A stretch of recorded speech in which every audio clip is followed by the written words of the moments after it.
Okay, we're recording. This is Friday night of Mod 4 on January 6th with Anusha. Hello and welcome back, everyone. So lovely to see you all in this brand new year, very early in the year as well. So our module this time, we're going to talk about endocrine, basically the endocrine system or endocrine disorders. And with that, in Ayurveda, it's sort of a loose translation because there isn't a specific system that is attributed, or there isn't a specific description for endocrine in Ayurveda. There isn't an exact translation. So that's why, as I mentioned before, you might find me repeating myself a lot over the course of the weekend, and that's only because in the attempt to write notes for this, also you may have noticed there's a lot less notes. It was more of trying to put together what you already know and looking at it in the perspective of how it relates to these disorders. Okay, so it's more of the concept that I really want to get across to you more than the actual notes from the classical text and things that you can write down as you understand. Okay, so before we get into the topic and before we let's start with a prayer.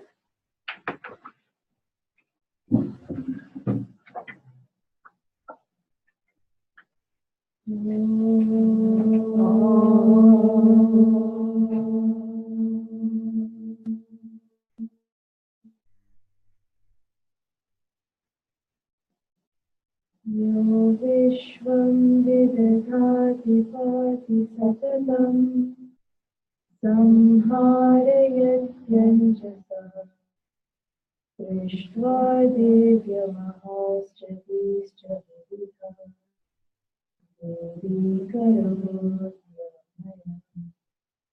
Vibhrano Jalana Chakasi Bhuvanam Piyushapurnam Katam Tam Dhanvantari Parishamanam Vandamahe Shreyase Vandamahe Shreyase Vandamahe Shreyase.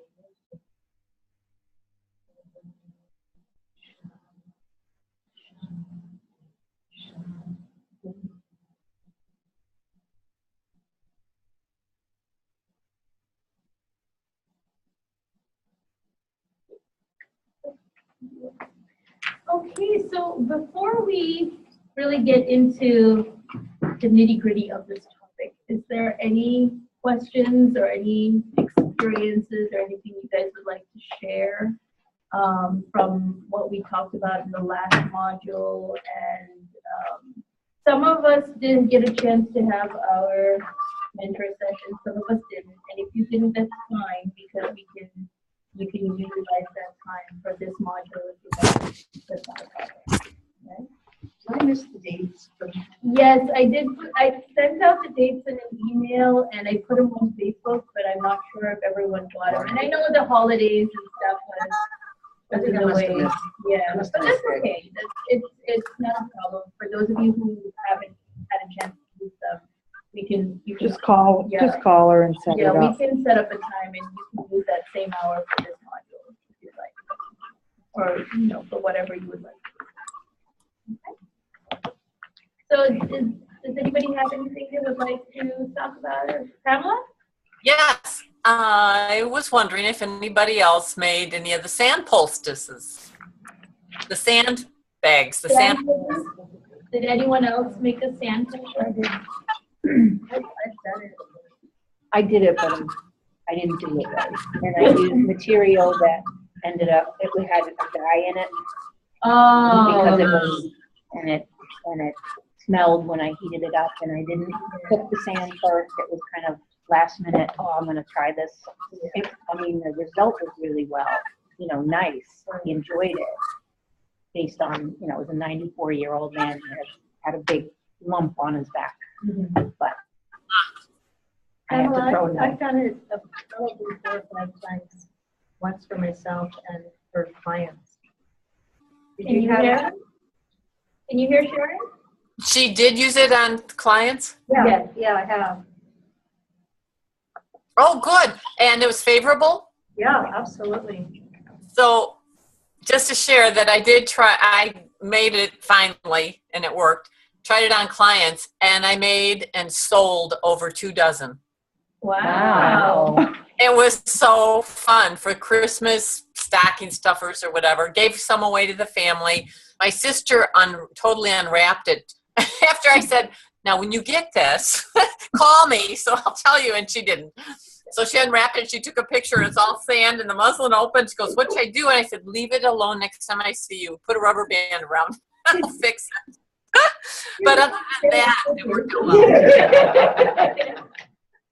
Well, that's great. That's wonderful. It was great.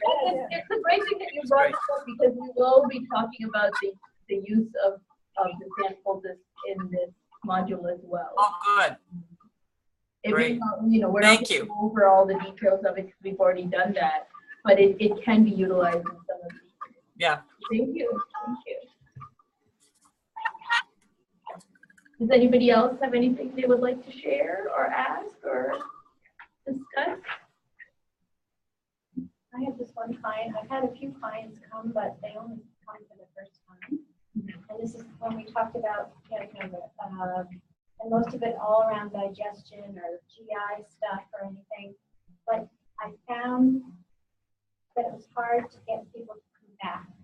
And I tried to describe it. I said, don't you have any supplements? Don't you have, do you know what I mean? Can you do this? Can you do that? And I said, well, first of all, a lot of education, trying to show them where in their lifestyle, where the changes are needed and what it meant and stuff.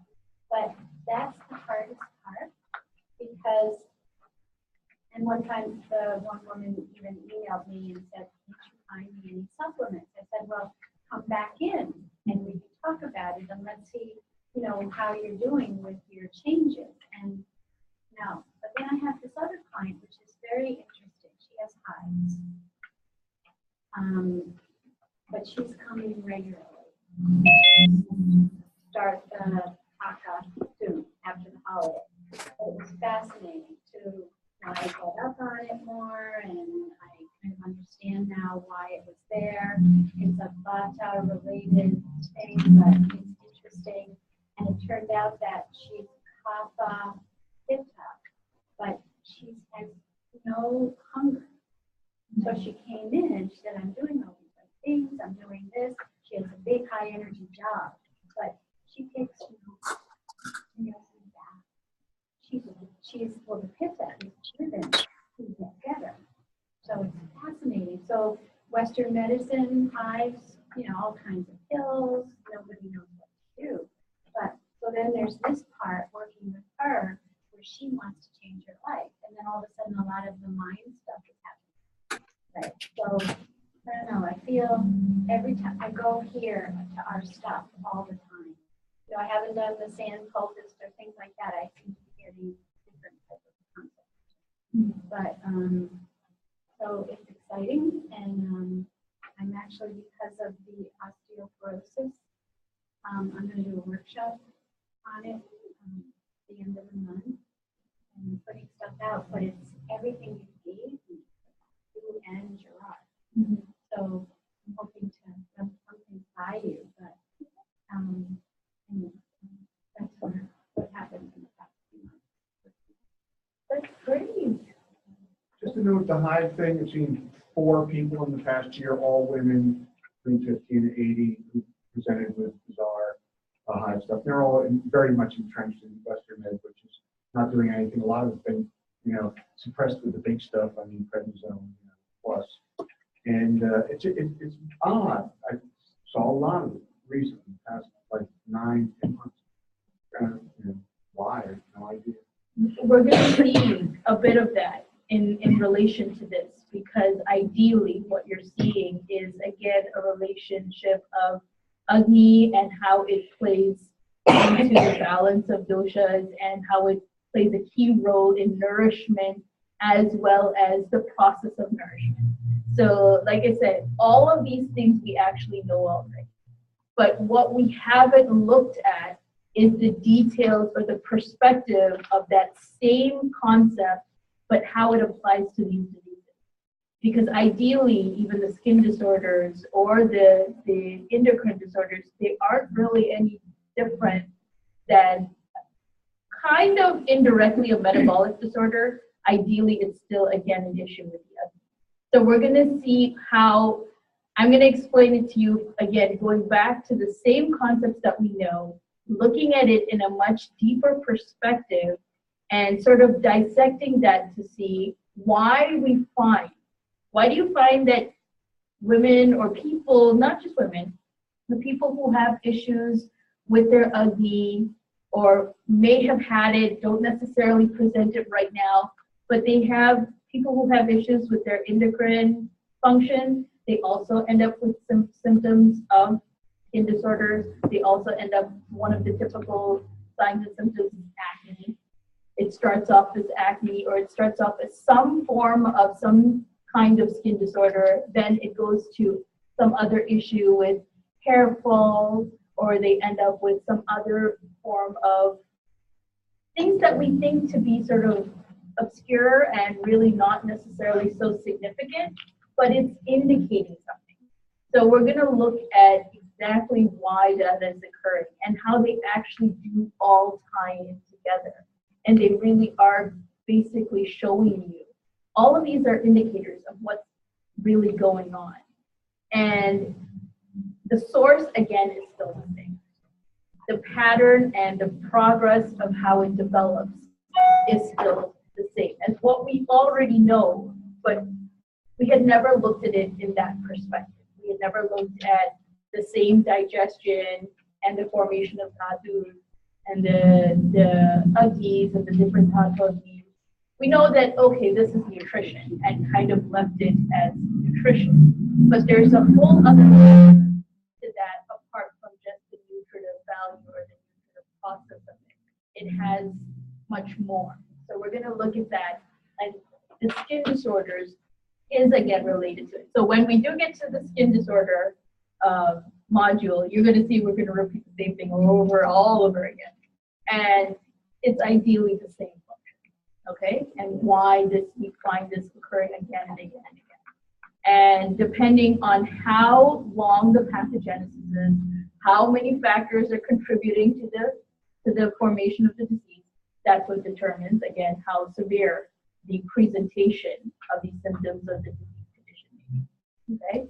So we're going to talk about that because that, again, is a very common symptom of some of these disorders. Sometimes what you're going to notice is that they have these symptoms, they may not necessarily be diagnosed with this, or they have this diagnosis and probably haven't even mentioned that, oh yeah, I have this too, you know? So again, what we kind of discover in our client intake, what we're doing is putting all these puzzle pieces together. And we're going to look and see how it actually is just showing you the big picture of exactly how this is occurring. Okay, but that's great. I'm so glad that you know you're taking this forward, and it's you're also using this information and what we've been talking about to sort of create awareness, generate awareness about these different sort of disorders and a different perspective of how to look at, you know, if you're having these symptoms, what can we look at in our own lifestyle, how we can control that, like with the osteoarthritis, which is so common. That's wonderful.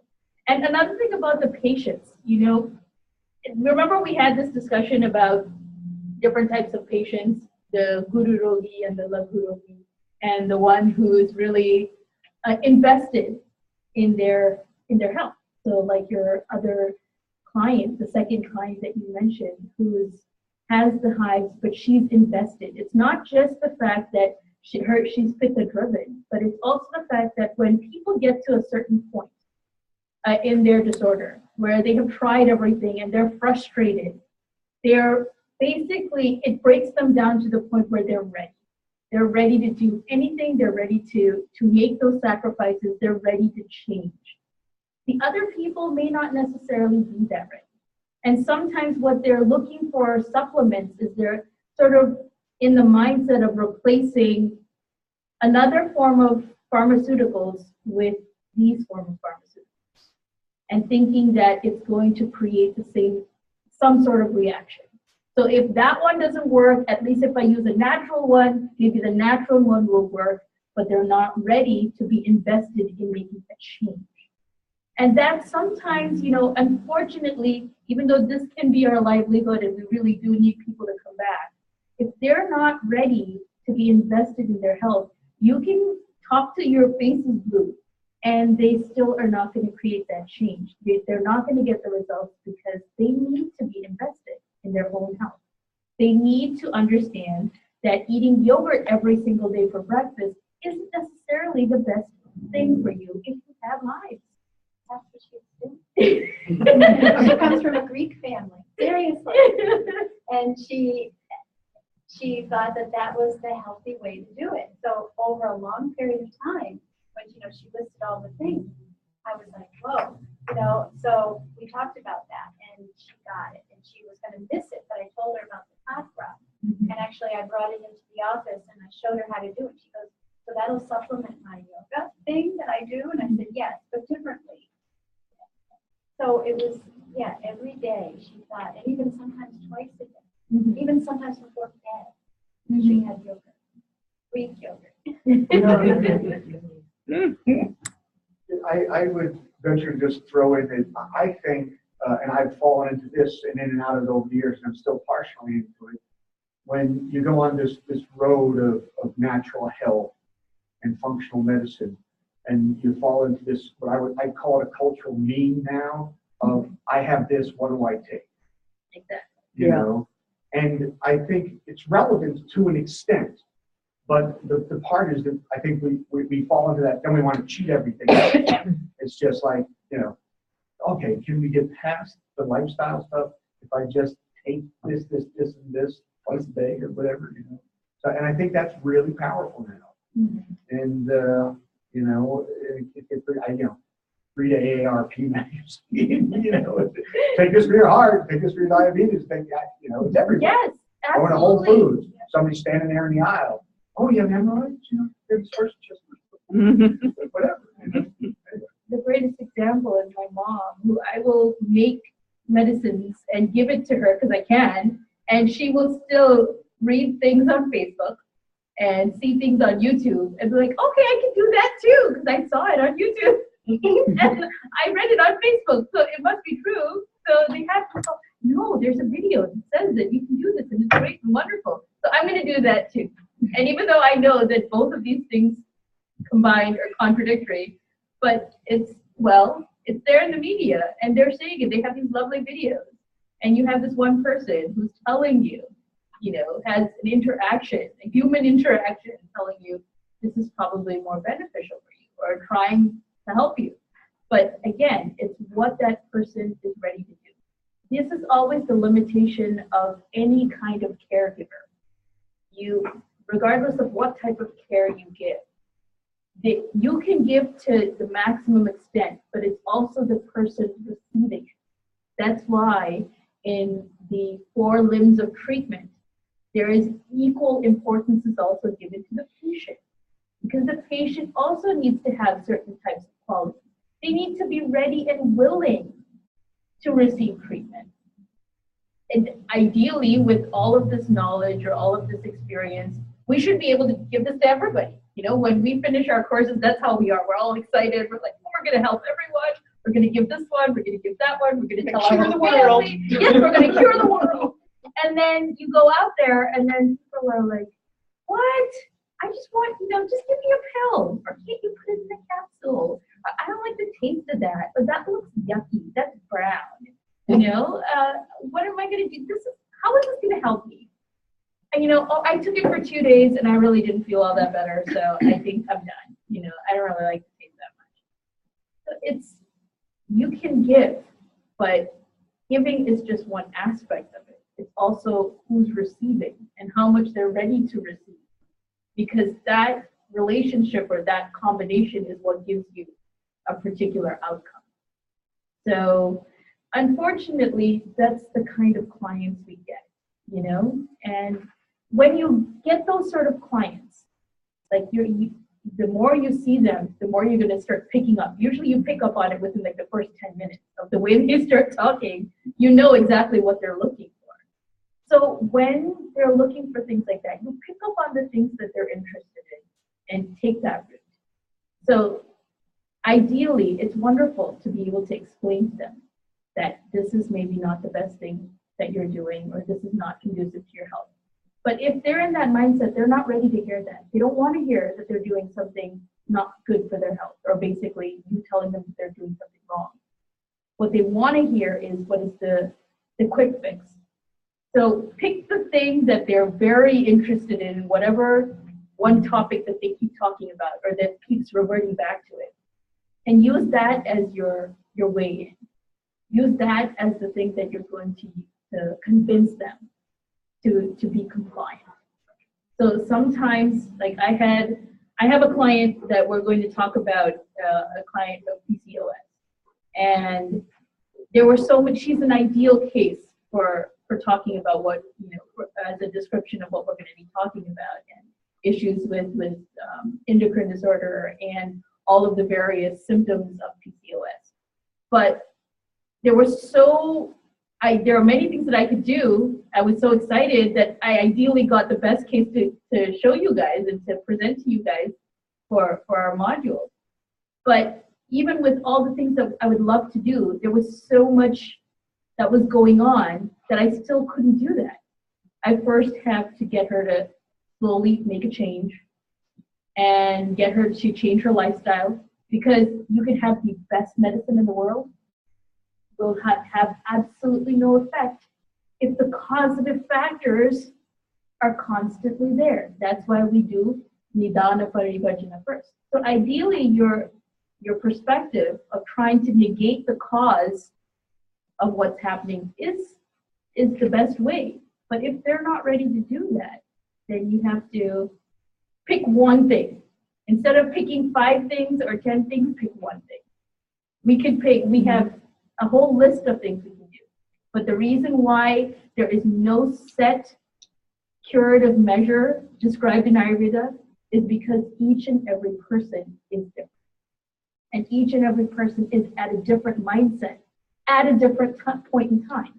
So how you would be, say, before the holidays, and your mindset as to what you want to do before the holidays is completely different after January 1st, and what you're motivated and what you're ready to do. So we have to see that. That's the advice for anyone. I've had 2 clients who chakra helped amazingly well, but they were very resistant because of the dairy aspect, and they definitely came under the category of other things I had given them had helped them, so they trusted me, and I really had to just trust me, just, try it once and call me right away and stuff. And they took it, and they were both really serious situations, and it really helped them. I have a new client came in yesterday, and she's, box of supplements and things that she's seeing in naturopath, and she's super motivated. She's half of my work in terms of lifestyle is already done. She's established a routine. It's all vata, issues, both in Prakriti and Vikri. But, and I know she's at a point now because of leaky gut and all this other stuff. Chakra is the answer. And she's like, absolutely not, it's dairy. So any thoughts or help, or, like I said, the other 2 were the same way until they were desperate, and they said, okay, well, I'll try. Well, even if you can't do the absolute best thing of chakra for her, then you pick the second best thing. So you pick the second best thing as to it being, use Hingwashtaka, because that ideally still increases the Agni. It does help to promote the downward movement of Vata because of the Asapatita. And so Hingwashtaka is a good option. It's not the best option. The ideal option would be chakra with Hingwashtaka. But if they're not ready to hear that, then you pick the second best one. And then you adjust your expectations. Well, it's not chakra, so she may not respond exactly how you want her to, but at least it'll be something. So it's the same thing with those other clients as well. They're not ready to change the diet, or they're not ready to change their lifestyle. They want a magic pill. So you pick something, some spice, or something that they like, and let them have that. Because ideally, they will have some reaction. It may not be the best reaction. It may not be the ideal change you want. But as long as they get something out of it, that's what's going to get them to come back. Because if they don't get anything out of it, then they won't. But they did, in the follow-up email, they do feel better. So that's the irony of it. You know what I mean? So the little things that we just, agreed with, they help. But it's like they're not really ready because it's not enough. So even though those simple little things, they go, oh, I'm better here, they don't even realize that. And they still want, so it's a very interesting thing. The other thing that I realized with my clients, and also I do health and wellness coaching as a nurse, they're under a lot of stress, most of these people, for whatever reason. Either they have chronic diseases or other things, and they're looking for, they're coming in where they really want to make a change, but to make those kinds of changes, even just a little bit, I'll say to them, just, would you like, maybe you should, Reiki, you can go do some Reiki, or you can do a little of this, or what do you want to do? But they're almost like somebody said, they have to be really desperate. Even then, they're not desperate enough for them to make that, even just one simple little step, where, and so it's just. As we continue to philosophize, and I think part of the greater context, as we've discussed before, how is Ayurveda going to be practiced in the West? And how are you going to get compliance, and how are you going to bring people back? And we have discussed a couple times over the years, it's like, acupuncture got so big, and Ayurveda is kind of the next thing because of, how yoga has come along. But they're really very different. You go to the most acupuncturists I know, they're like, okay, you got this going on, let's give it 6 sessions in 6 weeks and see where you're at. So in looking at the Ayurvedic model, it's kind of hard to do that unless, say for instance, whoever create something, say it's marma based. Somebody comes in, you do your intake, you do your diet and lifestyle stuff, you do a marma session, you say, I want to see you in the week, you're going to come in, you do your energetic reading, you do your pulses, you do a marma session, then you give them more diet and lifestyle stuff. And you set it up for 4 or 6 weeks, so you see them every week and you reinforce it, because otherwise, they go away or they don't come back. And I think, that's one of the things with acupuncture. They just come in, they don't do a lot of necessarily diet and lifestyle stuff. Come in, stick the needles in, do an intake, stick the needles in. Some people operate 3 or 4 rooms at the same time. Some people hang with you, depends on the practitioner. But so I think, how are we going to do this? And just in a moment, I'm personally myself liking this idea of like a marma base, and bringing people back. I think for me that's because body work is sort of the basis of what I do. I have people who've been working with me for over 2 years, and it's like they always come in for the Abhyanga or whatever, we tweak things if they need a basti or something. So they're on board for that. And then they'll be all gung-ho about, diet and stuff, and they'll fall away, and then they'll come back. So the body work is what is the anchor. So same with my and if they didn't have that, they wouldn't come back. Yeah. So they come in, we do the intake, we talk about their health, we talk or not during the whatever kind of body work session they have, and then they leave with, some herbs, some dietary stuff, some exercise, whatever. And so it is, somatically based like that. Yeah. Well, I like the model that you had mentioned in the first module of having this sort of like package where it's you pay for 1 year of consultations, and within a year you have like 3 or 4 or 5 or whatever number, and then they can come back. So when they know they're committed for a year, then they know they have to come back, and then whenever there is an issue, they do come back.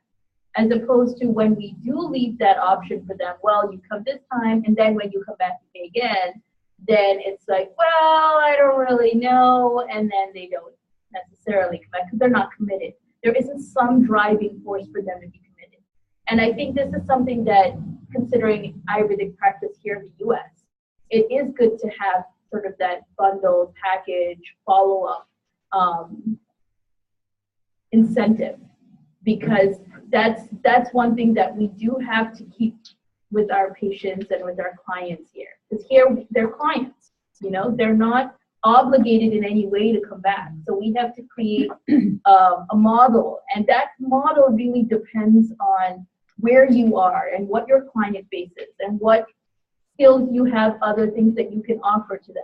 Because not everybody is a body worker. Not everyone does that. So if you're not a body worker, what do you do?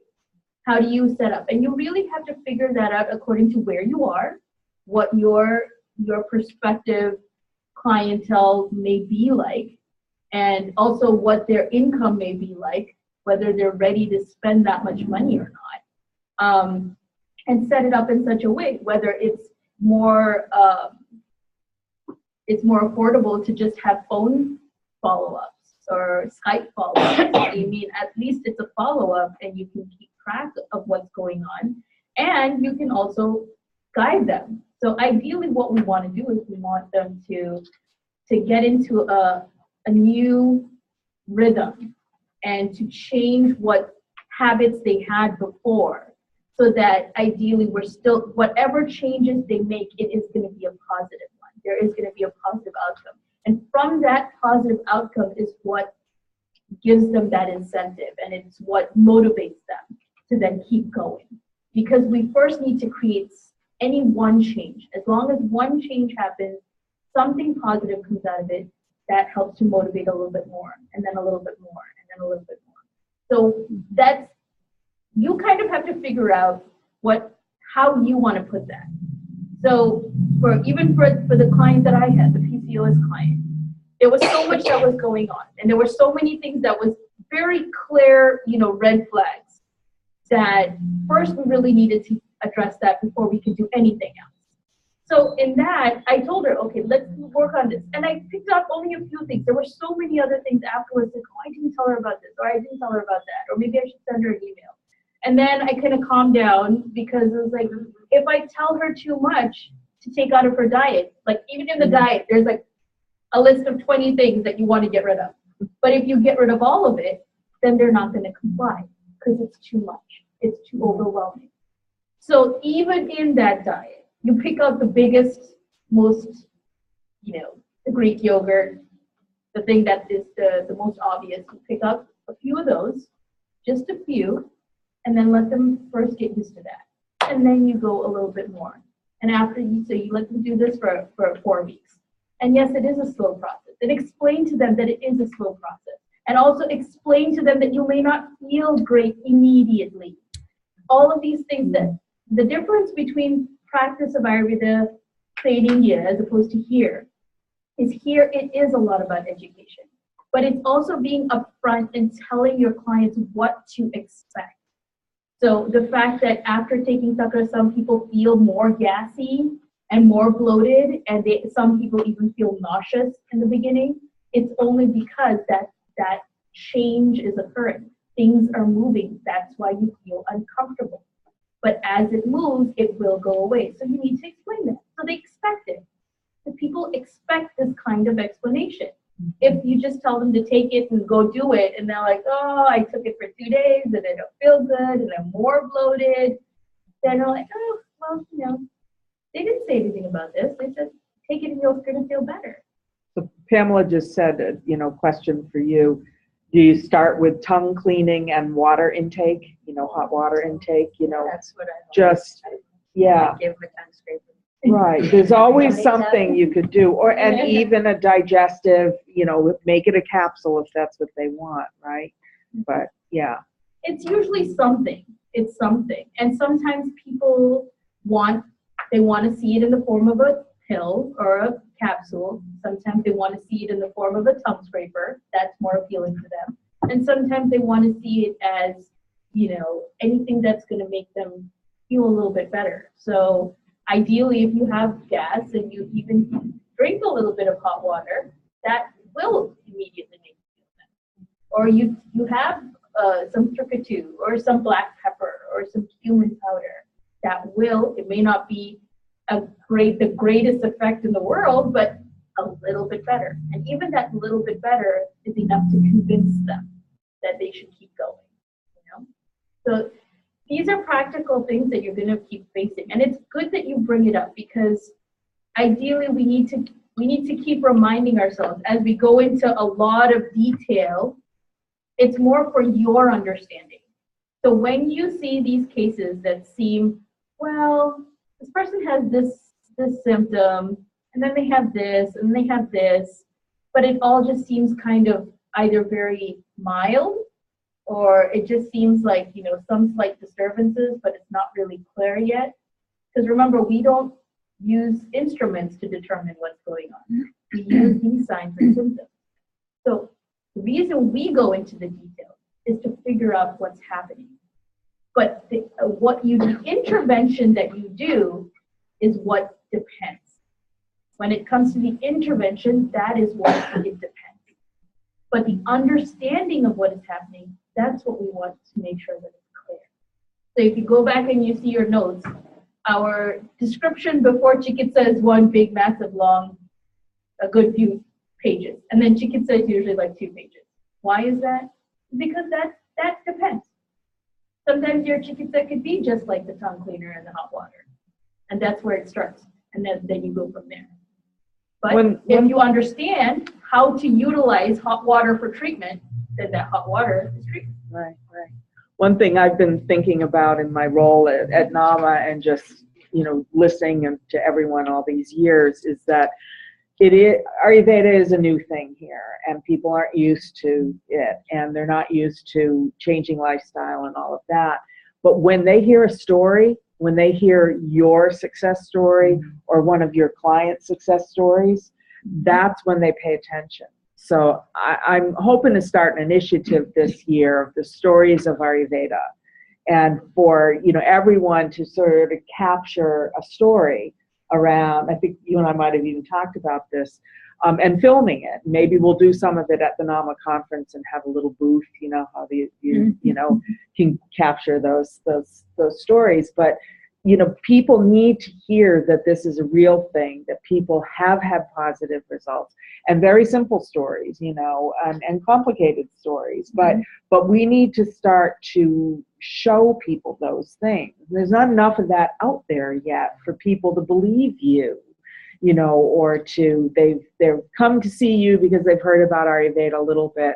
Sometimes it is because they heard that story and they're already, you know, bought in. But, you know, that's the difference between India and the West, is that we have been practicing allopathic, pill-oriented, you know, medicine for so long. People don't understand that they are the ones that you know, are in charge of their health.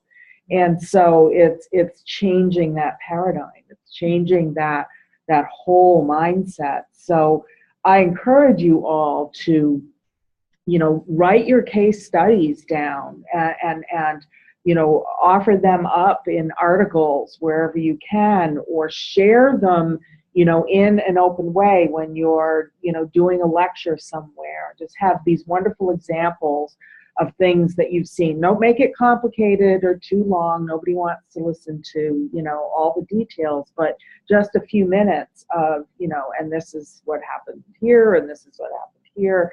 And the more that we can, you know, have those things available, and if we can get some of it up on the NAMA website, at least a place where you could drive people to and say, well, go read about that there, or listen to that story, or it's very similar to yours, or that kind of thing. So yeah, I think that start writing these things down, you know. Oh, we got to get you on Oprah. Right. We'll start ringing. Right. Well, that has was on happened. Dr. Oz. Yeah. Is that how you say her first name? Trupta Gulkhani. Yeah. Trupta Gulkhani. She's been on Dr. Oz a lot. That's how my whole family decided I wasn't a nut. Yeah. Yeah. I said, yes, she's one of the Right. teachers, and Any I was like, opportunity that it can be shared out there, and it is our responsibility to do it. wherever we have an opportunity to do it. And but stories are really pivotal, because especially if they're just coming to you off the street, they don't know you from Joe, and they, you know, and they're just learning about this. So you've got to make it personal. Stories are just great. I had a lot of my clients are now sending their children who are in, you know, college age, they're home for vacation. You know, I had one come in the other day and she had all this tension in her neck and shoulder. So it was for, you know, a massage, because she was, you know, had her mindset kind of around like deep tissue. And so I said, did your mom tell you what I do? And she kind of said no. And I said, well, I do, you know, I'm also an Ayurvedic consultant and educator. And that's, you know, the medical science in India. She goes, oh, I'm going to India next summer. I said, great. And so as I went through her intake, and, you know, I'm thinking, what is it that these young people are getting all this stress in their neck and shoulders? And it's stress. And we were talking about instant everything, and you know, there's too much sensory input. You can't digest it.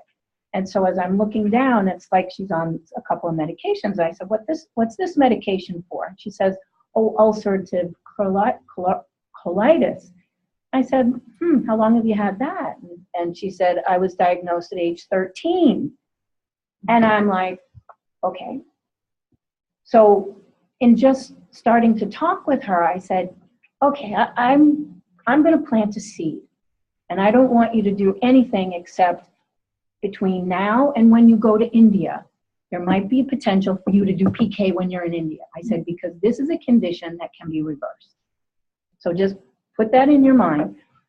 And then I talked about how, you know, this is like a skin disorder, but on the inside. And she says, yeah, I know that. And most of it is caused because of stress and living your lifestyle in a way that you do, and you know, saying, I'm not trying to change anything, but let's do this very baby steps. We go into a massage, and you know, I was doing a vishesh for her. So when I got to her belly, I started to describe how, I said, if there's one thing that you can do for me, it's before you get out of bed, I want you to massage your belly. And I showed her some strokes that was, you know, I love you, you know, and this, you know, and then rubbing the 4 marma point, you know, the 5 marma points and describing the different parts of the colon. And as I said, and I want you to say, I love you, meaning you love yourself. And it was like the light bulb. She says, you know, I don't like that part of me.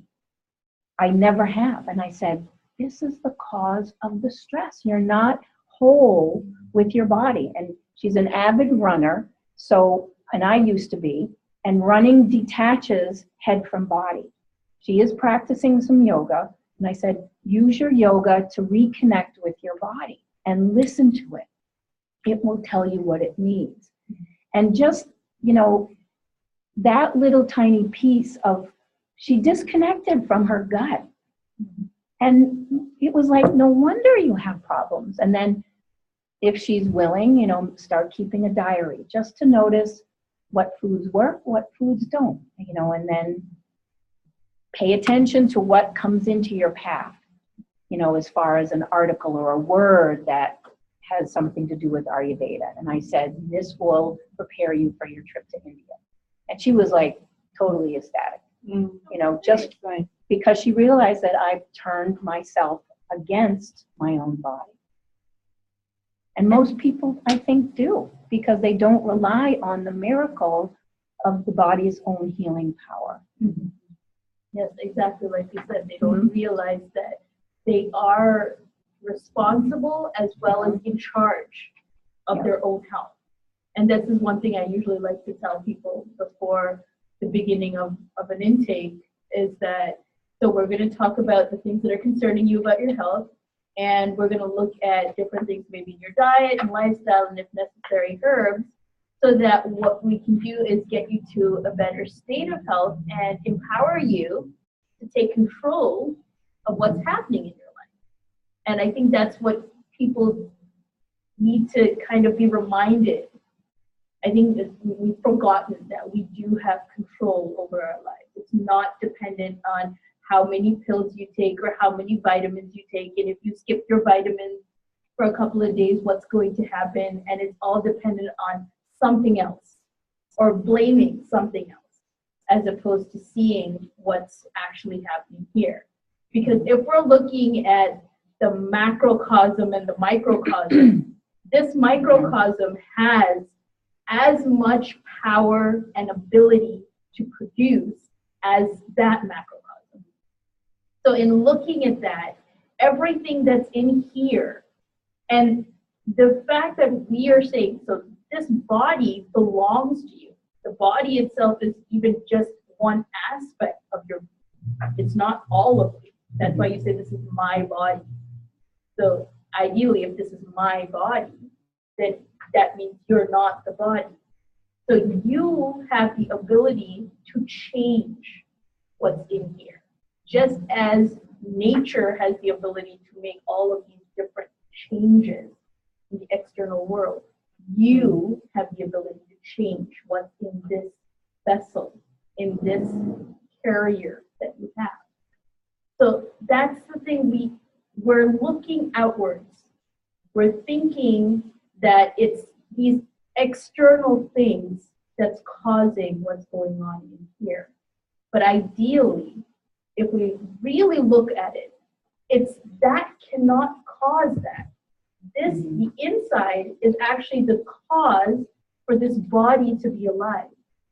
So what is happening, the cause of what changes occurs in this body is actually originating from this being, not really that being. You see? Can you see the? So it's actually this in itself. So for instance, if something happens on the earth, if something happens in nature, do you say that this is happening in nature because of some other planet? Or it's happening in nature, it's happening on earth because of what's happening on earth? Because of the changes that are occurring, that's occurring on this planet that is causing these adverse events or these reactions in this planet, because it's happening here. It's not because of another planet or something outside of this planet, but it's what's happening in this planet, right? It's the same thing. That's what, remember we were talking about autoimmune disease. That's why it's autoimmune. It's auto. It's here. It's inside this being. That's why it's attacking itself, just like the earth. And situations can happen where the earth creates bad or adverse events on itself. It's the same thing what's occurring. So if we look at that broader perspective, we can see the exact same thing. The same concepts apply to how we need to look at ourselves. So you can see that the human body and all of the different nuances of the human body is very much like this projector. So what you see in the world is a larger projection of what is actually there inside here. So what we need to understand is it's not that is reflection or that is understanding of what's in here or that makes up this. It's actually this that makes up that. Okay? And this I will explain to you in a second because it's in one of the slides too. It's not the bigger creates the smaller. It's the smaller creates the bigger. So as we have there, from a small point, it is projected into something large. Similarly, from here, we are projecting what we see external.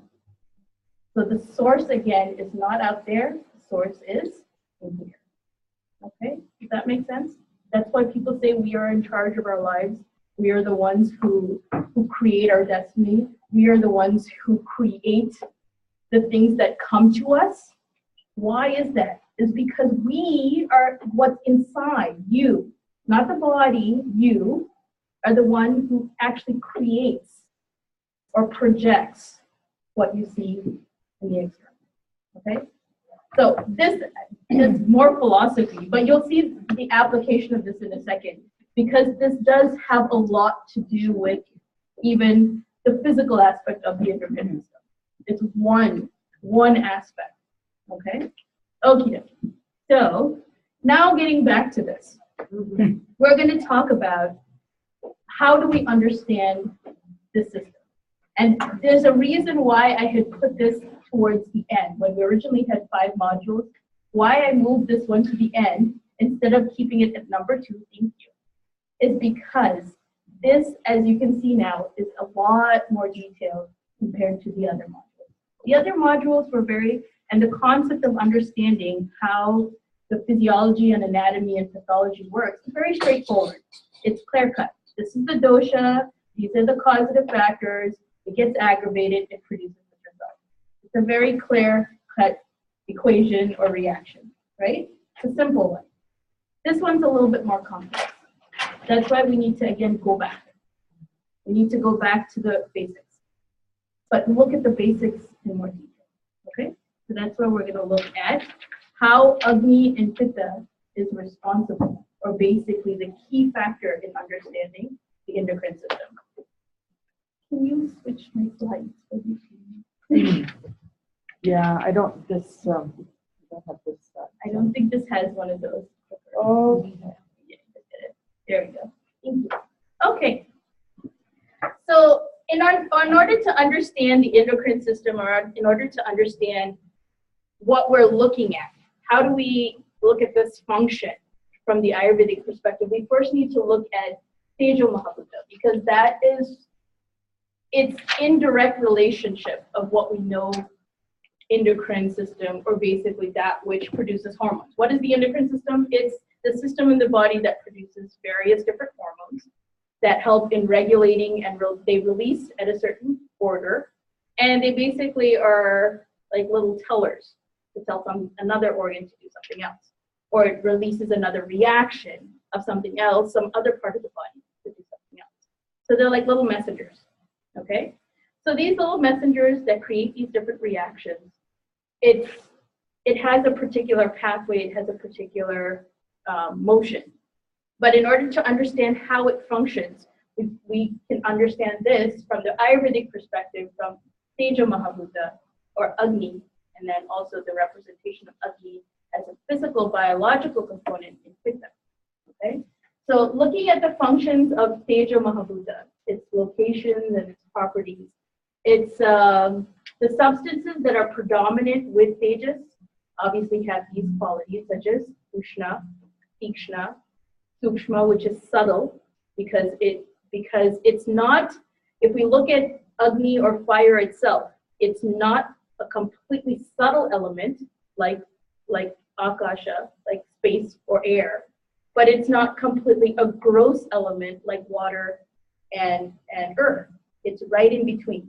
It has a form, it has a name, but it doesn't necessarily have an exactly tangible existence. So it's right in the middle between being extremely subtle and being extremely gross. Okay? It's neither subtle nor gross. It's right in between. And because of this line of not having that tangible substance, or that tangible something that can be exactly contained, that's why it still has that sukshma quality. Okay? Or it has that subtle quality. It's light, of course, because heat rises. It's drying as well, because it doesn't, from fire only you get the water element, but it's not, the fire element on its own actually dries out. It reduces the water. It is clear, non-slimy, and it's also associated with vision. These are some of the things, these are the substances that have a predominance of Tejo Mahabhuta. So that's looking at substances in the body as well as substances in the universe. This is looking at it universally. If we were to look at things on the earth that is predominant in Tejo Mahabhuta, it has these qualities. Okay? And if we were to look at it in the body, it has also qualities. Okay, and the functions of this, it promotes daha, combustion. Okay, so one of the functions of hormones is actually for regulating or reducing metabolism. Hormones help to induce or to release certain enzymes that then cause metabolism. It also helps to regulate metabolism, the rate at which metabolism occurs. Okay? So one of them for daha is actually the reactions that occur. Combustion. Paka is, of course, metabolism. Prabha means luster. Okay? Prakasha is radiance. And Varna is color or complexion. So one thing to remember is, if we look at the perspective of Agni and Pitta, this is Agni is the element, and Pitta is the biological component representative of Agni. So Agni is not restricted to Pitta, whereas Pitta is restricted to Agni. Does that make sense? You repeat that again. Agni You said is- Agni is the element. and- Whereas Pitta is the biological component of Agni. So in saying that Agni is not restricted to Pitta, whereas Pitta is restricted to Agni. That's why remember when we talked about in the GIT module, we talked about the difference between Agni and Pitta. And another reason why I'm repeating this again and again is you will not find a lot of books or a lot of papers that explain it this way. Because it's very commonly misconstrued as to be the exact same thing. But they're not exactly the same. When you go into the details, like you go into reading the Sanskrit shlokas, and you start to pick apart the words, it actually indicates that Agni and Pitta are not exactly the same. Pitta does represent a lot of the functions of Agni. Pitta is made up of Agni, but Agni is not restricted to just where Pitta is. It is there, of course, where Pitta is, but it also carries out other functions as well, apart from where Pitta is. Okay? Does that make sense? Okay. So Agni is samanya or generic cause for a wide range of physical, chemical, and biological spheres. Pitta is vishesha, it is specific, which means it is restricted. And it cause related to the living organism. So Pitta can only be found here, whereas Agni can be found in realms apart from just this. If we want to really look at it, Agni is there at all layers of your being. Okay, so for instance, you have Agni at the level of the physical body, you have Agni at the level of the mind, you have Agni at the level of buddhi, of ahankara, of the ego, of the intellect, even up to your primordial nature. Agni is there present in these as well.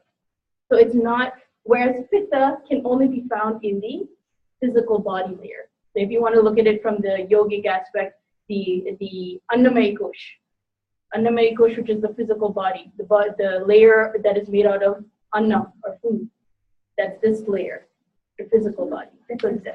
Can't be in the Manamaya Kosha? It is, Agni is in the Manomaya Kosha, but not Pitta. Do not know my string. So remember when, this is another aspect that's somewhat contradictory to what other people explain, that you say it's a Pitta mind. It's not a Pitta mind. In the classical text, if you go through, even from the first chapter, they describe doshas of the body and doshas of the mind. And in fact, doshas of the mind are not Vata Pitta Kapha. Doshas of the mind are Rajas and Sattva. Sattva is not a dosha. Sattva is the pure nature of the mind. Rajas and Tamas are the doshas of the mind. So if you want to say a person has a Pitta mind, it's not really a Pitta mind. It is a Rajas mind. That's why you can find a Rajas mind in a person who's not necessarily Pitta aggravated. It can still be there. So Rajas and Tamas are the doshas of the mind, not the other doshas. Those are Sharirika Because we doshas. talk so much about a Pitta personality, Pitta people, Because we're looking at it at a superficial level. We're looking at it at an introductory level. Now we want to go a little bit beyond that, because when you look at it at this level, we need to look at it at this level in order to understand it, in order to recognize it. So when you see people who have these pitta qualities, and obviously they tend to have these tendencies as well. So it's easier to group it all together. But then when you find the nuances, and you do see this, when you see patients and you say, well, this person has all of this kapha vikriti, and they have all these kapha symptoms, but they have a pitta mind. They're very motivated, and they're very, they're very driven. So somehow this doesn't seem right. It seems contradictory. But that's when you need to go one step further to see the details of what that means. It's not a pitta mind, it's a rajas mind. So that's why you can find a rajas mind in a teenager. You can find a rajas mind in a child. You can find a rajas mind predominantly in the middle age. And you can find a rajas mind even in an elderly person. It's not restricted to the timings and the predominance of doshas. See the difference?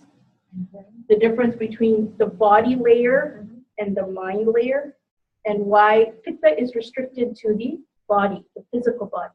The doshas are restricted to the physical body. So why do we tend to see a correlation between rajas in the mind and pitta in the body? Because they're similar. They're very similar, but they're not the same thing.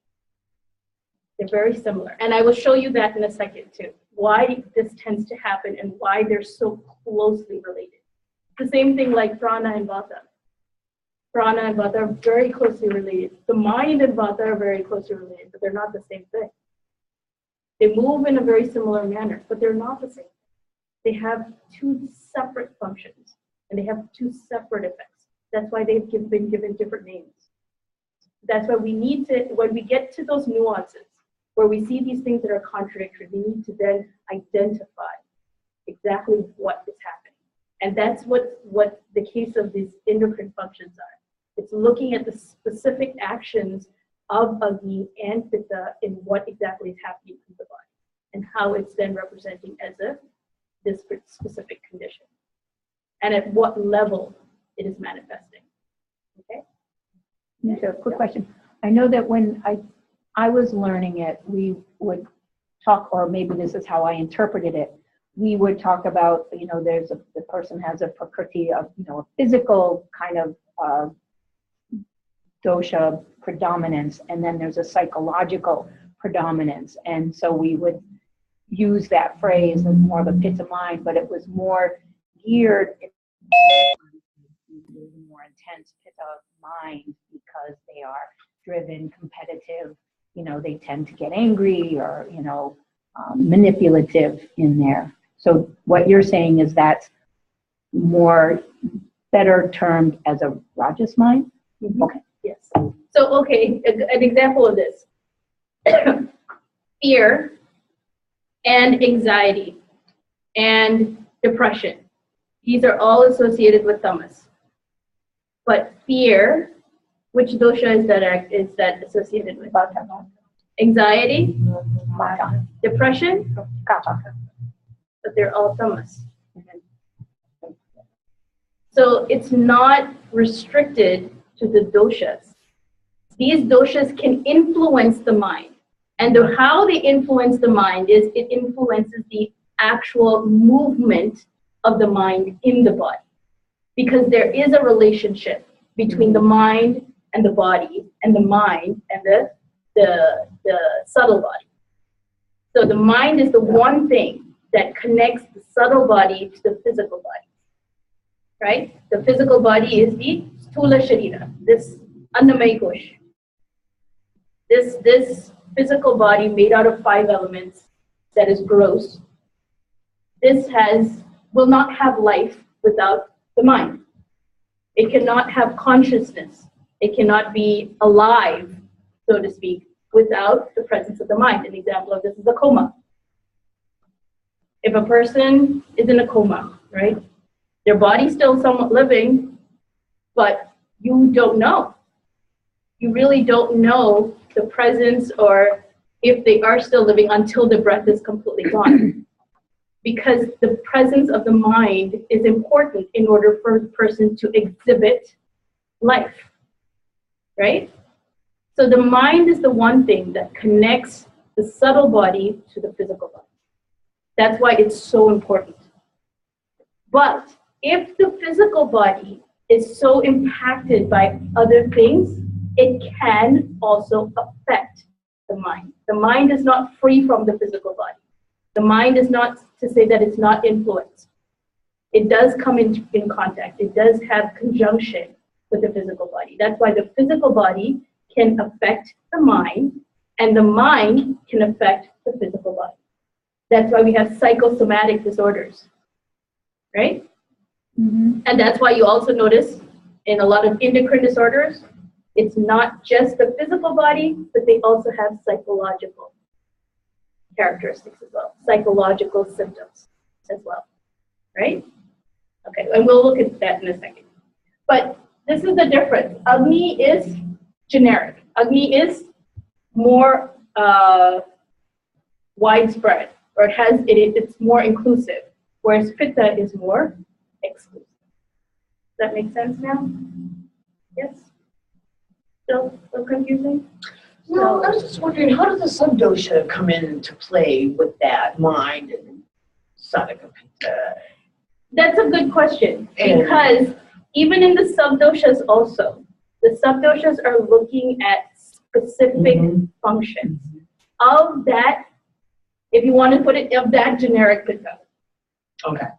So Pitta in general in the body has then specific functions of where it carries out in specific areas. That's why they've been given names.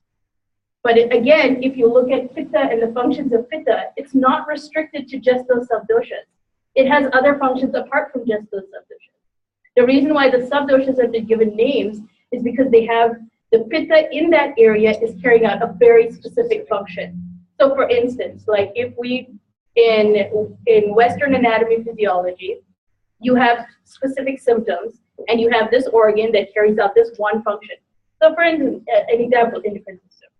You have the pancreas that produces this particular hormone, so that's why it's termed this thing. You have the pituitary that produces this, or it's still part of the endocrine system, Right.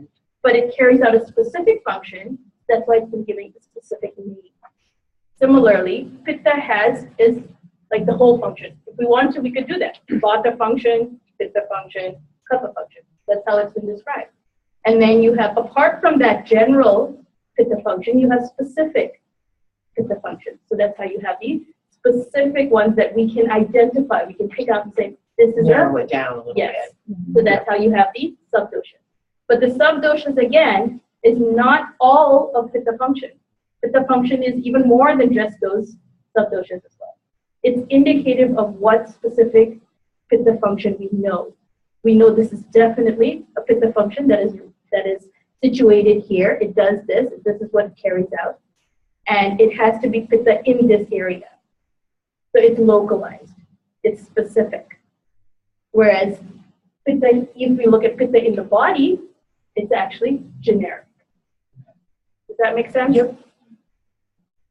Like I said, I'm going to repeat a lot because I know this is very, very detailed. I like what you said with Vata, because Vata moves, depending on its function, we either call it prana or udana or vyana,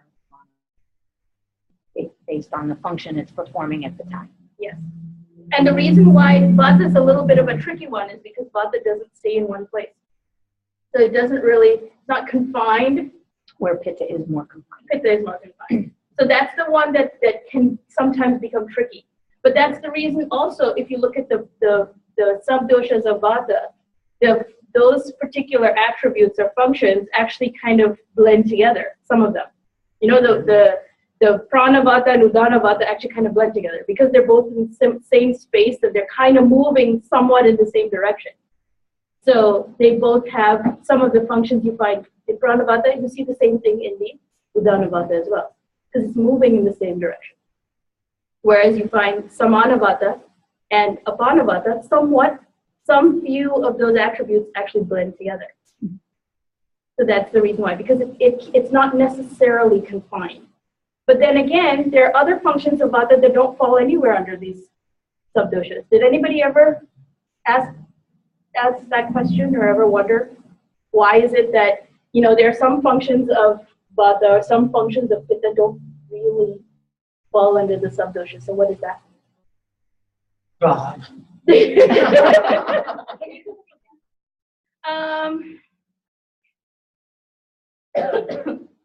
So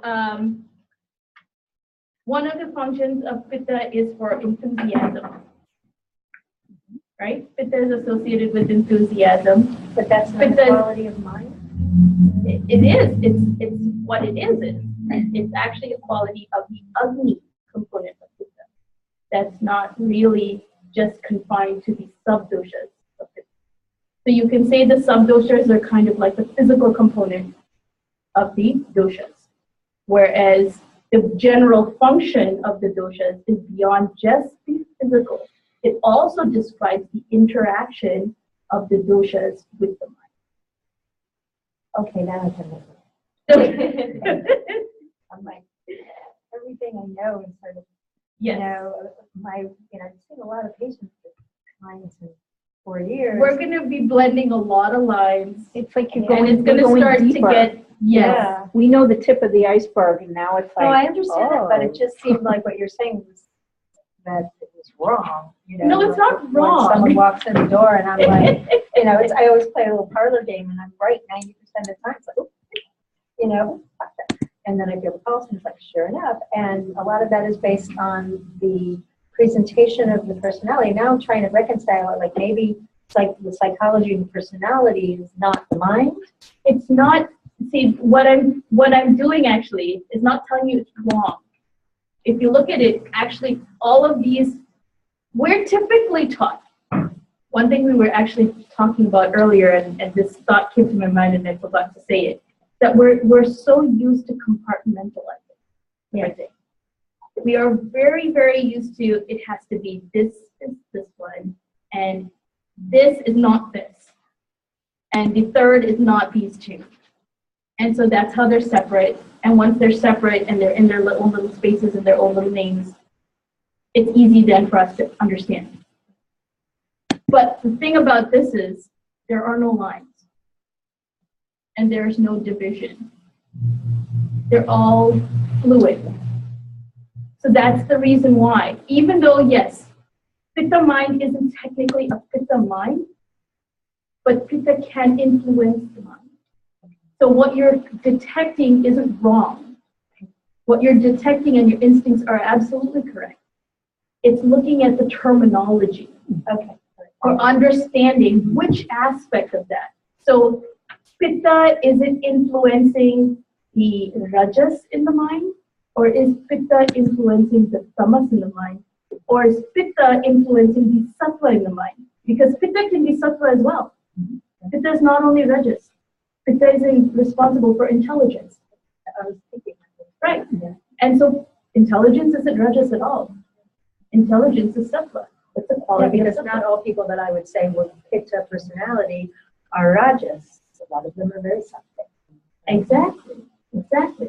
So that's the thing. There aren't exact lines. It isn't compartmentalized. That Pitta always has to be rajas. Pitta or Kapha always has to be tamas. If that's the case, where does Vata go? Why doesn't Vata have one? Vata is definitely not sattva. It can be, but it's not. Most of the time, it's I not. think of it as being usually rajasic. Right. Like that. So then there again, you're seeing the blending. It's not compartmentalized. So as easy as it is for us to compartmentalize to understand, the easier way to understand Ayurveda is to not compartmentalize and let it all blend in. Let the confusion set in. Because from that confusion, the answers will come up. Okay? So be confused. It is okay. Trust me, you will definitely get confused in this module. I expect confusion. Yes, I'm good at confusion. We're going for confusion. Okay. Can you switch to the next slide? Mhm. So does this make sense now, somewhat? The difference of Agni, or looking at like Agni and Pitta, and then subdoshas, And again, like Betty said, you're looking at the tip of the iceberg, but ideally, if we're looking at it, it's still one iceberg. It's just looking at different aspects of that iceberg. So the big iceberg is Tejas or Agni. Then from there, we're looking at the body part of Pitta. And then we're looking at then the specific functions or pieces of that iceberg that are the subdoshas of Pitta. But is that really different than this? Because ideally, it's still Agni, right? It's still the iceberg. You can't say there's this ice here and this ice here is different. It's still ice. So it still falls under that category, but it has more specific confined function, but still part of the bigger picture. Okay. So normal Pitta functions, getting more specific. So Charaka Acharya states that Pitta in its normal state helps in Ushma. Of course, Ushma is, Ushna is heat, the hot. Ushma is that the body heat production. Okay, the heat production in, for instance, when you have things that are catabolic, when things are breaking down and it produces heat. So there's combustion. There's like for instance, you break down energy, or you break down specific components in your food, and it releases energy. That Ushma, or even body temperature, Ushma, all of that is one of the normal functions of Pitta. It is also responsible for Pati, for metabolism. So Pati in all aspects. So just keep that in the back of your mind. Metabolism. All aspects of metabolism. Now, please don't confine your understanding of metabolism to what you know metabolism to be. We are going to define what metabolism means from our perspective, okay? Which is much more broad than just breaking down of food or nourishment. It's much bigger than that, okay? So that's one of the basic normal functions of Pitta. More specific than that, or even more detailed than that, Bhagavata, specifically in Ashtanga Sangraha, Bhagavata Acharya has added that Pitta is also responsible for Abhilasha, which is desire, okay? Desire or motivation to do something. Kshut, which is hunger. Pipasa, thirst. Prabha, again, complexion. Prasada, understanding. Right? Cognition, again, another quality of Pitta. Darshana, sight. Okay? Medha, intelligence. And Shaurya, bravery. Shaurya, bravery. Sorry, the little accent mark came off as a dot. If we reduce it, it's an accent mark. It's Shaurya. And Madhava, which is softness or plumpiness. This plumpiness word is going to come in quite a bit. We're going to see this again and again. But remember, plumpiness means that it has the ability to break down so there's enough nourishment that it allows the organs or the structures to be nourished so that they create enough plumpiness. Yes. Plumpiness is the correct word. So for instance, like it's not undernourished and it's not overnourished. It is adequately nourished. So adequately nourished means that it has enough structure or enough plumpiness. Okay? Yes. Plumpiness. There you go. Okay, so these are normal functions of Pitta. Next slide.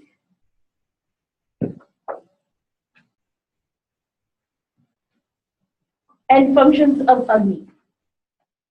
So this is looking at Deha Agni. So we looked at general Agni or general Tejas. Then we looked at Pitta. We're looking at Deha Agni, which is actually this, when they use the term Deha Agni, it's referring to the Jatra Agni. The term Deha Agni, Deha means body. But when they use the term Deha Agni, it actually refers to the Jataragni, or a broader aspect of the Jataragni. Jataragni, the one in the center. A broader aspect of the Jataragni. Okay, so that is responsible again for complexion, varna, bala, strength, swastha, health. All of these should be like, yeah, that makes sense. Utsaha, enthusiasm. You ever notice, like, if you have a really heavy meal, you're not enthusiastic at all. Upachaya, plumpiness. Wait, it says plumpness. The other one was plumpiness. Well, it's plumpness or puffiness. Sorry, puffiness. So is there something that would be soft but more doughy that would be kapha? Yes, the kapha ones tends to be Not more. plumpy, it's more doughy. Yes, it's more stable. It's more thick. So plumpiness. So for instance, what is a good example of plumpiness? Baby's cheeks. But really? Yeah, but instead of it being heavy, where it's just, you know, it's plumpy. It's you can squeeze it. It's soft and supple, but not heavy, without the heavy quality. A muscle can be like that. I have a few clients that have the most amazing, they're plumpy muscles, but they're not kapha at all. Mm-hmm. And that's, they're loose, squishy and loose. Yeah. Versus really sinewy and tight. Right. You know? It's amazing to me. And I've had two people that are like, I had my second one and it was like, I felt someone else now because I thought it was just an unusual condition. Like, why do I just love feeling these muscles on her legs? Well, go back and see if that corresponds with the pitta puffiness, and see if that person is more predominant pitta, or if they're a healthy pitta, and that's why they have the healthy plumpiness. It's usually say it's better if you sit down. They can hear you. Oh, okay. Sorry, I can't see with the lights in my face. You can move your chair over a little bit. Okay. You don't need to be right there, so you have to move that. You need to move the table too. There we go.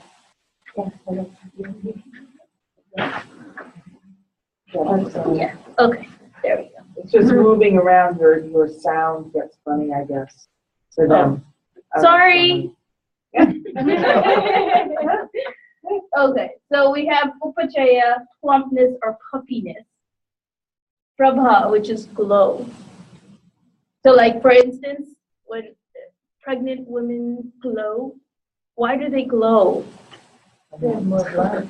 Yes, and because there is so much of extreme metabolism and growth and combustion that is occurring in their body temperature rises, and they also get that glow.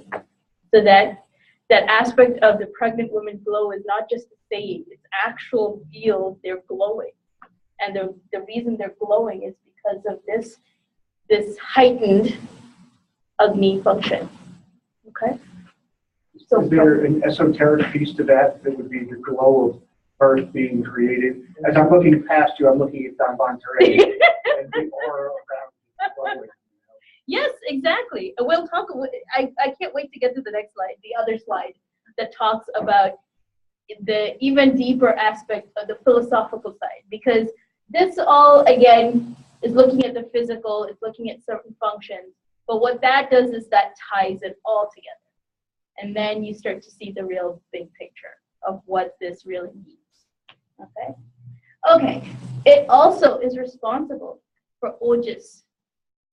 The Agni actually is responsible for ojas, because only if the Agni is normal, is healthy, is functioning properly, then only you can have ojas. Ojas is not just the essence of the last dhatu.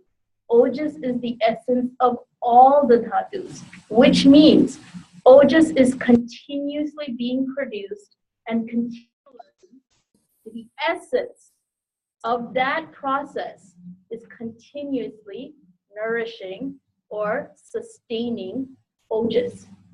That's why even if you have a fever that is an immediate onset, you can have a decrease of ojas. The fever doesn't have to get to be chronic to affect Shukra Dhatu to then affect Ojas. Even a simple thing as an immediate acute fever affects Ojas. Why? Because fever occurs at the level of the first Dhatu. It affects the Rasa Dhatu. And if it affects the Rasa Dhatu and the Rasa Dhatu formation, it affects Ojas. Because Ojas is the essence of all of this Dhatu and the Dhatu formation. Okay? So continuously being nourished and sustained. Is that clear? Okay. So it is responsible for Ojas. Also responsible for Tejas, which seems fairly understandable. Okay.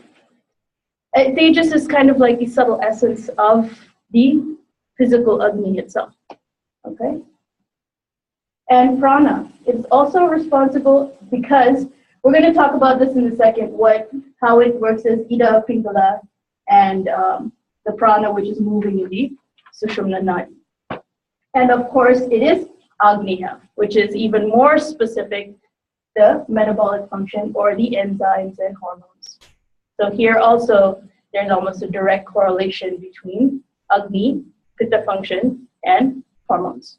Okay? So though we don't have a specific name for endocrine or for hormones, it actually all comes under Agneya, or the Agni Sambhuta, or the subtle functions of Agni. Okay? When Charaka talks about Agneya, is it really talking about it in a physiological process sense rather than an object sense, like hormones are things, right? Does it define it as a thing or as an yes, acting agent? at all levels. It talks about it at a subtle level. It talks about it at an energy level. It talks about it at a physical enzyme level, hormone level. It talks about it at Pitta level, Drava Pitta level. So it talks about the essence, not just the process. All aspects, everything. So that's why in that they haven't described just one part. Here, again, breaking those lines, it's describing all of it. So from all aspects of where this Agni has any kind of function or any attribute at all, it's describing all of it. So when you use the term right there, not only are you talking about the enzymes and the hormones, you're talking about the actions and the process that it's going through. Yes, absolutely. Thank you. That's exactly what it is. Cool. So, and it's good to see it in that perspective because we expected. We take anatomy and physiology, and they're separate. And I actually say that to clients a lot. I say, well, Ayurveda doesn't look at anatomy and physiology; it looks at it as the same thing. Yeah. So that's an example. I mean, even if we want to get very, very specific, and you want to prove the existence, so how they came up when they wrote all of these classical texts, and why the texts only give you the subtle or sutra versions of it, because in each sutra there was a discussion. So how these texts were written was these different acharyas, they all came together, they had a conference in the Himalayas, and they all had these discussions about these different topics. And what they would do is they would have Tadvidya Sambhasha, which means a educational discussion or argument, or basically like a debate. And so whoever point came across the best in that debate is what they decided that this is the most logical explanation as to what's happening. So in the Charaka Samhita, in this version, the Chakrapani commentary, what they're telling you is some of those arguments of how they have proven that this theory is actuality by that discussion. And in that they're saying is that it's not just any one specific thing. It's not just looking at just naming this object, but it's looking in anything. If you look at an Ayurveda, it's the name, but behind multiple layers that is attributed to that word Shita. So instead of explaining each and every time what the functions of Shita is, they just concise it to use the word Shita. But depending on the context of where you use that, you know what that one word is representing. So in these sutra versions, it's basically representing that whole discussion of what they did and how they proved that it came back, got concise too. So we're discussing all of this, and then at the end of 4 days, we'll be like, okay, so now we know hormones is Agni, or the endocrine system is attributed to Agni. And that can be the one statement that basically represents our whole 4-day weekend, right? It's the same thing. They did the same thing. So these statements, these one little words, indicate multiple layers. It's not just identification. Okay? Okay, so Agneya is basically the one component or the one word, term that we can really attribute to looking at the function of enzymes and hormones and metabolism. And as you can see, it's just one aspect of Agni. Okay. So does Ojas only move in the Ida and Tejas in the Pingala? No. I just was curious. I will explain that in a second. But I just want to put that up there because as I was writing this, I was like, wait a minute, this correlation can be made too. So, which means there's a deep one other layer of meaning behind that. So that's why I put that in there so I don't forget. Okay, next slide.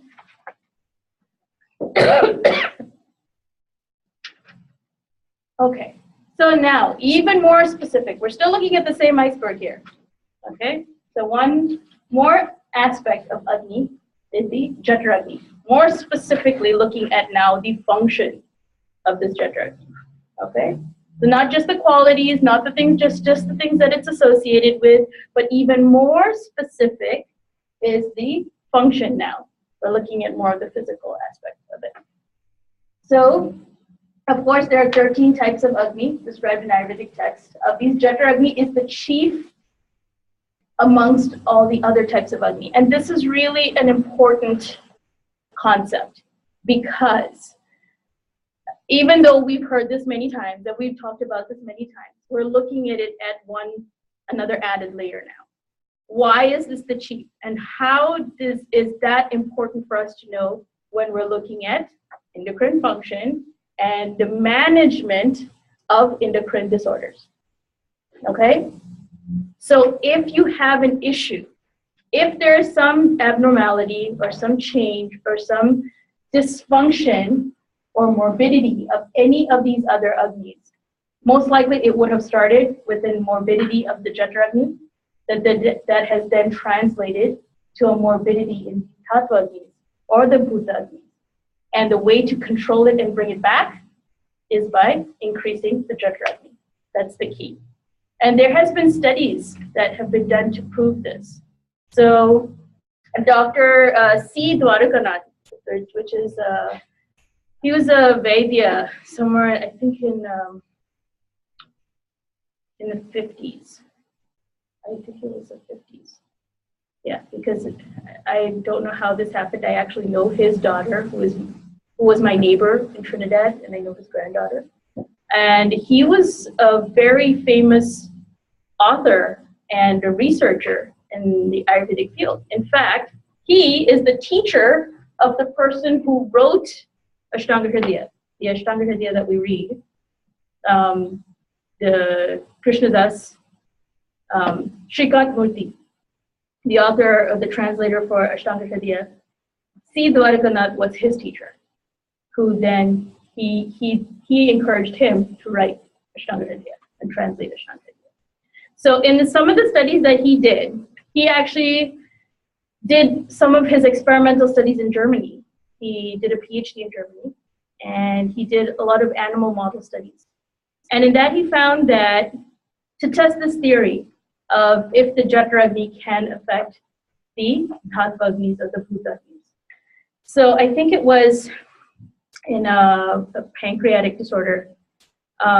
They induced, I think, pancreatitis, or I have the exact experiment that they did, where there is they ligated the duct for the enzymes excreted by the pancreas in albino rats. And then what they did was they introduced the enzymes or the gastric enzymes from another animal into that of the rat that has now doesn't have the enzymes from or the hormones from the pancreas because they have stopped that.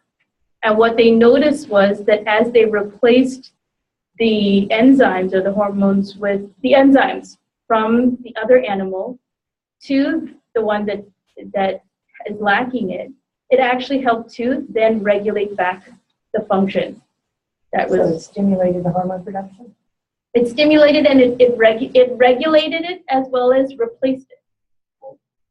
So what it's basically indicating is that if there's an issue with the other Agnis, where they are not working or there's a hypo or hyper functioning, what can help to regulate it is again the chakra. That's what is the key factor in bringing everything back to normal. And this is again the reason why we had talked about why Charaka says that if you treat the Agni, that in itself is half of your treatment. That in itself is success. That's why Chakra works. And that's why Chakra actually is, again, one of the best things for endocrine function. It's simple. It may take a long time depending on how long the pathology is. But a simple thing, again, like Chakra can work. Because, again, it's acting specifically on the Agni. So if we understand what is occurring in the person, a simple thing with the targeted site of action will produce the results you want. So you're not just taking Chakra for the sake of taking Chakra. You're taking Chakra with intent, like beating with intent. Chakra with intent, or hot water with intent, or black pepper with intent. Knowing what you're doing it and how it's supposed to create that reaction is what helps to actually induce then that reaction. So I had this theory of placebo. As I was writing some of these notes one day, this thought came to my mind that we say that placebo is an effect that is not necessarily producing an effect. It's a pseudo effect, right? But what if placebo actually is one of the components in producing an effect? We need that placebo to create that effect. Because with the absence of that placebo or the absence of that psychology in thinking that something is working or not working, then it interacts or it changes the outcome of that reaction. So I think placebo is a valid effect that we need to then see how that affects, because placebo is nothing but an indicator of what's happening in the mind. Well, it goes back to what you started this evening, is that we're, for lack of a better VH thing, we're creating our own reality so much. Yes, and we'll see that in a second too, of how that. Okay. I was listening to a talk on there about, it was from the New York Times, but it was about Western research on diet soda versus soda, and I'm sitting there going, the Ayurveda thing, and they finally got to the point, which is taste. Mm-hmm. So and that's sort of it could be seen as a placebo effect, because the taste, we taste sweet, the mind says sweet, and then it affects the whole body. So we have to, that's literally projecting into the body what's going on, what we perceive. Absolutely, because remember when we were talking about this earlier, and we said that in order to perceive the object of the senses, the mind needs to be present. Right. Without the presence of the mind, the senses cannot perceive their sensory objects.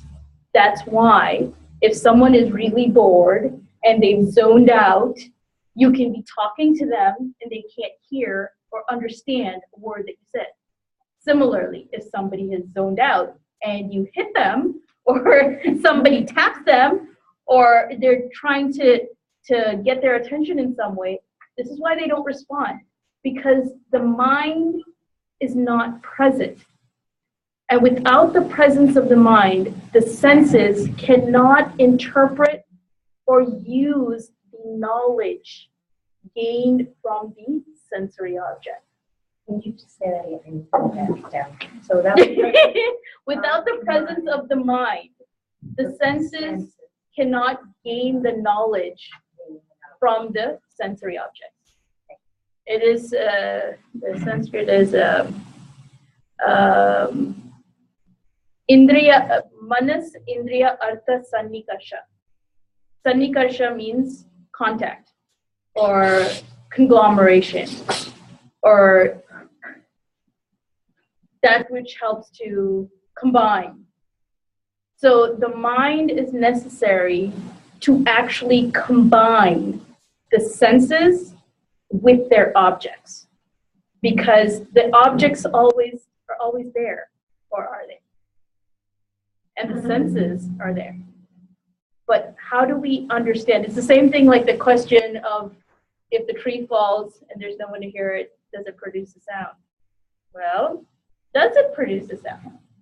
Because if there's no one to perceive that sound, then maybe it does not produce a sound. It's only if the mind is there to actually put together the sense of hearing sound, then you can hear sound. Otherwise, how can you perceive sound? So then it doesn't create sound. Does that make sense? Mm-hmm. Yes, ma'am. It's kind of like with the loss of vision, isn't it? I've noticed that with my husband. And we're working with developing, helping to work with the other senses to bring sight, not like sight, like we see, because he has his sight for such a long time. Mm-hmm. So we're working with the other senses to help offset the limited vision and the lack of sight sometimes. Like he loses his sight comes and goes. So yeah, that's making. And we're going to sense look with that. even more specific as to how sight and how this connection between Agni and sight and intelligence and perception, how they're actually all connected on a physical level as well as on a metaphysical. On all levels, they're actually all connected. Okay, we'll talk about that in a second. Let's go. So let's take, we're going to take a half-hour break or so. It'll be a half hour. So we're going to take a break, everyone. I'm going to stop the recording, and we're going to start up at 6:30. Okay. Okay. Thanks so much for putting on your hotspot. Has it helped? Very much. Okay. All right, good. Okay, so do I move out, leave the meeting, and then I come back in? Yeah. You'll just come. I'm just going to stop the recording. You can leave your computer on. Yeah. And you'll just come back in. I'll start the recording again. Okay, so just leave everything the way it is. Yes. Yep. Don't leave the meeting. Don't Yep. leave the meeting. Yep. All right, I'll try it that way. Okay, thank you, Hillary. Okay. Yep. Hiya. See you later. All right. When did you turn the hotspot on? I still was like cutting out. Were Is you? it better? Yeah, I just did like 5 minutes ago. I thought I'd Okay. try it. I wasn't sure if it would work at all, but Okay. it's better? Yes. Okay. Okay. Well, Is it let's for see. you, Maya? Okay. I walked away from it, so I don't know.